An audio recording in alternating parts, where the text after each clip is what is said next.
تو اس اعتبار سے بھی تختی نمبر 2 کو تختی نمبر 1 کی مشق قرار دینا مشکل ہے۔ تو تختی نمبر 2 مستقل ایک سبق ہے۔ جب سبق ہے تو سبق کا اصول یہ ہے کہ 100% استاد سبق کو سمجھائے گا اور 100% بچہ سیکھے گا۔ اور جو مشق ہوتی ہے، مشق کا اصول یہ ہوتا ہے کہ استاد اس کو پڑھائے گا نہیں، مشق استاد جلدی سکھائے گا نہیں، بلکہ مشق میں بچے کو سیکھنے پہ مجبور کرے گا، بچے سے کام لے گا۔ جہاں بچہ پھنسے گا استاد پھر بھی بتائے گا نہیں، تختی نمبر 1 پچھلے سبق کی طرف اشارہ کرے گا کہ دیکھو یہ بات وہاں نہیں پڑھی، اگر پھر بھی نہیں سمجھ آ رہا تو خاص جگہ کی طرف اشارہ کرے گا کہ دیکھو یہاں یہ بات گزری ہے، یہاں یہ حرف ہے، اس کی رہنمائی کرے گا، فوراً بتائے گا نہیں۔ تو یہ اس طرح یہ مشق کا اصول ہوتا ہے۔ اب یہ سبق ہے جب تختی نمبر 2، تو پھر ایسا نہیں ہے کہ ہم بچے سے کہیں کہ یہ حروف تم نے پیچھے پڑھے ہوئے لہٰذا ہمیں سناؤ، ہم اس کو پڑھا دینا ہے اور 4 تھپڑ مارے اور کہے تم یہاں پیچھے پڑھا تھا، یہاں تمہیں نہیں آ رہا۔ لہٰذا تختی نمبر 2 مشق نہیں ہے، تختی نمبر 2 سبق ہے۔ جب سبق ہے تو 100% استاد خود تیاری کر کے میدان میں اترے اور اس پورے سبق کو سمجھانے کی کوشش کرے۔ آگے چلتے ہیں۔ تختی نمبر 2 حروف مرکبات۔ یہ قاری نور محمد صاحب رحمۃ اللہ تعالی علیہ نے 1880 اور 1890 کے درمیان یہ قاعدہ تحریر کیا۔ یہ قاعدہ قاری نور محمد صاحب کے والد محترم حافظ علی محمد یا محمد علی، ان کے والد مولانا محکم الدین، قاری نور محمد صاحب کے دادا مولانا حیات الدین، پردادا جو تھے وہ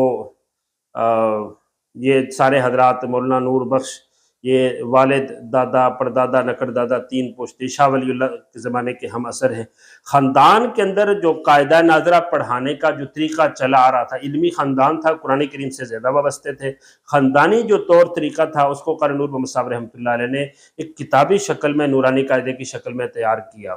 تو بات میں عرض کرنا چاہتا تھا کہ نورانی قاعدے سے پہلے بغدادی قاعدہ ہے، اور بغدادی قاعدہ کو 17ویں صدی یا 18ویں صدی اس کے لگ بھگ ملتا ہے۔ نورانی قاعدے سے پہلے صرف بغدادی قاعدے کا تذکرہ ملتا ہے اور کسی قاعدے کا تذکرہ نہیں ملتا، اس پہ کام کرنا چاہیے۔ بعد میں یہ عرض کرنا چاہتا تھا کہ نورانی قاعدے سے پہلے بغدادی قاعدہ ہے، تو بغدادی قاعدے میں حروف مفردات کے بعد فوراً حرکات زبر زیر پیش شروع ہو جاتی ہیں۔ حروف مرکبات کا سبق نہیں ہے وہاں پہ۔ نورانی قاعدے کے اندر جو کام حروف مرکبات پہ ہوا ہے، یہ ریکارڈ کی دنیا میں جو ہمارے سامنے ہے، اس ریکارڈ کی دنیا میں یہ پہلا قدم ہے، یہ پہلا کام ہے جو قاری نور محمد صاحب رحمۃ اللہ علیہ نے کیا ہے، اور ایسا زبردست کام کیا ہے کہ اس وقت سے لے کے آج تک، اس 1.25 صدی 1.5 صدی کے اندر جس خوبصورت انداز سے، جس گہرائی سے، جس باریکی سے، جس اسرار اور رموز کی باریکیوں کو سامنے رکھ کے، اور جس دور اندیشی اور جس گہرے مطالعے اور جس گہری بصیرت کی بنیاد پہ تختی نمبر 2 قاری نور محمد صاحب نے مرتب کی ہے، بندہ اس فقیر کی نظر سے 350 یا 400 کے لگ بھگ قاعدے گزرے ہیں، میں نے ان کو دیکھا ہے، سمجھا ہے، باتیں نوٹ کی ہیں، ان پہ تبصرہ کیا ہے، ان پہ ویڈیوز بنائی ہیں۔ ان سب کی روشنی کے اندر یہ بات میں علی وجہ بصیرت کی بنیاد پہ کہتا ہوں، عقیدت کی بنیاد پہ نہیں کہتا۔ یہ مجھے ان سے عقیدت ہے، محبت ہے، تو یہ بات غلوظ میں کہہ رہا ہوں، نہیں، ایسی بات نہیں۔ بصیرت کی بنیاد پہ، دلائل، وجوہات، تجزیہ کی بنیاد پہ یہ بات کہتا ہوں کہ قاری نور محمد صاحب کا یہ پہلا کام تھا، اور اس پہلے کام کے اندر انہوں نے اتنا تختی نمبر 2 کو خوبصورت انداز سے لکھا کہ اس کے بعد آج تک سینکڑوں قاعدے لکھے گئے ہیں۔ کوئی مصنف، کوئی قاعدہ لکھنے والا آدمی قاری نور محمد صاحب سے بہتر اور گہری اور پوری جامع معنی سبق جو ہے وہ حروف مرکبات کا نہیں لکھ پایا، اور اس سے پہلے بھی نہیں تھا۔ ایک کام، جس طرح بہت سارے قاعدے ہیں ان کو دیکھ کے تجزیہ کر کے ایک سبق تیار کرنا بڑا آسان ہے، لیکن پہلا قدم ہو، اور پہلا قدم ایسا ہو کہ آئندہ آنے والے وقت پہ بھی وہ پہلا قدم اتنا مضبوط ہو کہ وہ پہلا بھی ہو، آخری ہو، یہ اعزاز صرف نورانی قاعدے کو اور قاری نور محمد صاحب رحمۃ اللہ علیہ کو حاصل ہے۔ بلکہ ایک بات یہاں میں کہتا چلوں، وہ یہ ہے کہ نورانی قاعدے کی تختی نمبر 2 کو دیکھنے کے بعد،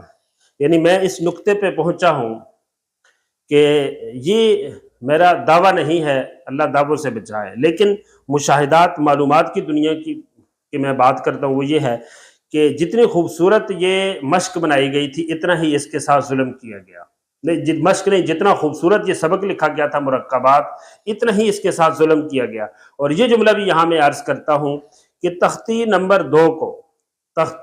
2 کو جن گہرائیوں کے ساتھ، جن رموز اور باریکیوں کے ساتھ، جن اصول کی بنیاد پہ، جن مقاصد کے لیے یہ تختی لکھی گئی تھی، ان مقاصد کے مطابق پڑھنا پڑھانا تو دور کی بات ہے۔ نورانی قاعدے کے جو شارحین ہیں، نورانی قاعدے کے جو ماہرین ہیں، میری نظر سے آج تک کوئی ایسا بندہ میرے سامنے نہیں آیا، کوئی شرح، کوئی ان کا لیکچر، کوئی آڈیو ویڈیو، کوئی سبق یا مذاکرے میں کسی سے میں نے بات کی اور کسی نے تذکرہ کیا ہو کہ جن باریکیوں کو قاری نور محمد صاحب رحمۃ اللہ علیہ نے تختی نمبر 2 میں بیان کیا ہے، ان میں سے اگر میں یہ کہوں کہ 1-2 حضرات نے 10% تختی نمبر 2 کو حل کرنے کی کوشش کی ہے، صرف 1-2 بندوں نے تحریری شکل میں، تدریسی شکل میں کچھ کہیں ہوئی ہو تو ہوئی ہو، میرے سامنے وہ چیز نہیں آئی۔ باقی 90%، 95% تختی نمبر 2 کے جو معاملات ہیں وہ بالکل مخفی ہے، اس لیے کہ یہ تختی نمبر 2 نہایت اہم تختی ہے، اس پہ اتنی بنیادی بات کی ہے۔ بس تختی میں کیا ہے جس کے لیے میں نے اتنی بڑی تمہیدی بات کی اور اتنے بڑے دعوے کر بیٹھا ہوں، وہ آئندہ ویڈیوز کے اندر ہم جانتے ہیں۔ اس وقت تک کے لیے بندہ وسیم اللہ مجاہد کو اجازت دیجیے۔ السلام علیکم ورحمۃ اللہ وبرکاتہ۔